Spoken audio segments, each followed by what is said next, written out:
Bienvenue dans notre exploration d'un choix fondamental que nous faisons chaque jour, choisir l'amour plutôt que la peur. Dans un monde souvent rempli d'incertitudes et de conflits, nous nous trouvons à un carrefour actuellement.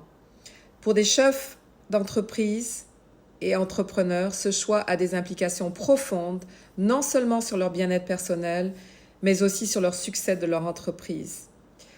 Allez-vous réagir par la peur, perpétuant des cycles de division et de conflits dans vos équipes?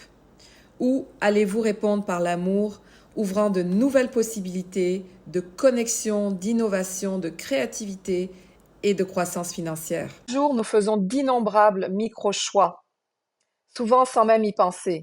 Et ces choix peuvent sembler petits ou insignifiants. Ça peut être un mot gentil à un collègue, un moment de patience lors d'une réunion qui est difficile, ou une décision d'écouter profondément quelqu'un avec empathie, avec une perspective qui est différente de d'habitude. Pour un chef d'entreprise, ces gestes quotidiens, ils sont cruciaux. Pourquoi? Parce qu'ils façonnent non seulement votre environnement de travail, mais également la culture de votre entreprise. Et une culture d'entreprise positive, où l'amour et la bienveillance sont valorisés, ça va conduire à une meilleure productivité, à une fidélisation accrue des employés et à une atmosphère de collaboration. Que signifie vraiment choisir l'amour plutôt que la peur dans le contexte de votre entreprise? Eh bien, la peur nous pousse souvent à réagir de manière défensive. Elle nous fait fermer la porte et nous isoler et créer des barrières. Par exemple, un dirigeant qui dirige par la peur peut voir une augmentation de turnover, une baisse de la morale, du moral de l'équipe et une diminution de l'innovation, de la créativité. L'amour, en revanche, nous invite à nous connecter, à comprendre et empathiser. Il nous encourage à ouvrir nos cœurs et nos esprits, même face aux défis. Et lorsque les leaders choisissent l'amour, ils favorisent un environnement où les idées peuvent fleurir, où les employés se sentent en sécurité pour partager leurs pensées et leurs préoccupations, et où la créativité à ce moment-là peut prospérer. Dans les moments difficiles, il peut être très difficile de choisir l'amour, je vous l'accorde. C'est pourquoi il est essentiel de construire le muscle de la résilience. La résilience nous permet de naviguer à travers les difficultés tout en maintenant notre engagement envers l'amour. Pour les chefs d'entreprise, cela signifie développer des compétences qui non seulement renforcent leur propre capacité à faire face à l'adversité, mais aussi celle de leurs équipes. Alors pensez à la résilience comme à une boîte à outils. Elle comprend des pratiques comme la pleine conscience, l'autocompassion et la gratitude.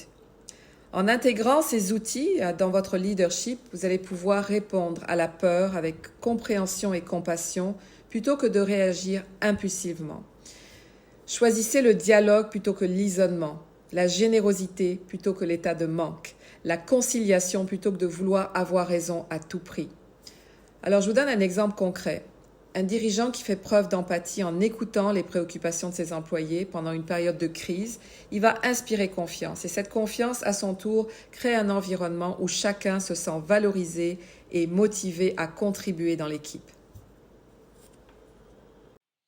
Choisir l'amour peut parfois sembler nager à contre-courant, je vous l'accorde, surtout dans le monde des affaires où la pression pour performer elle est si élevée. Il est facile de se laisser emporter par la négativité ou la peur, surtout en période de difficulté. Cependant, rappelez-vous que chaque acte d'amour, peu importe sa taille, va créer un effet d'entraînement. Chaque fois que vous choisissez de faire le premier pas pour réconcilier une mésentente, de répondre avec gentillesse et compassion et compréhension, vous allez inspirer les autres à faire de même. C'est vraiment un investissement dans la culture de votre entreprise qui peut mener à une plus grande fidélité des clients, à des équipes qui sont plus engagées et en fin de compte, à une liberté financière accrue. Alors que nous concluons ce voyage de choisir l'amour versus la peur, je vous encourage à réfléchir à vos propres choix actuels. Et dans les moments de conflit ou de peur, demandez-vous « Que ferait l'amour ?» En choisissant consciemment l'amour, vous pouvez véritablement transformer vos vies, vos relations et en fin de compte, le monde au complet. Donc, engagez-vous ensemble dans ce voyage, un micro-choix à la fois. Et je vais terminer par la phrase de Osho que j'aime beaucoup, qui disait « L'amour pousse la peur et la peur pousse l'amour ». Alors, la grande question, c'est toujours laquelle vous choisissez de nourrir. Comme d'habitude, envoyez-moi vos commentaires, ça me fait toujours super plaisir de vous lire. À très très bientôt. Merci de votre écoute.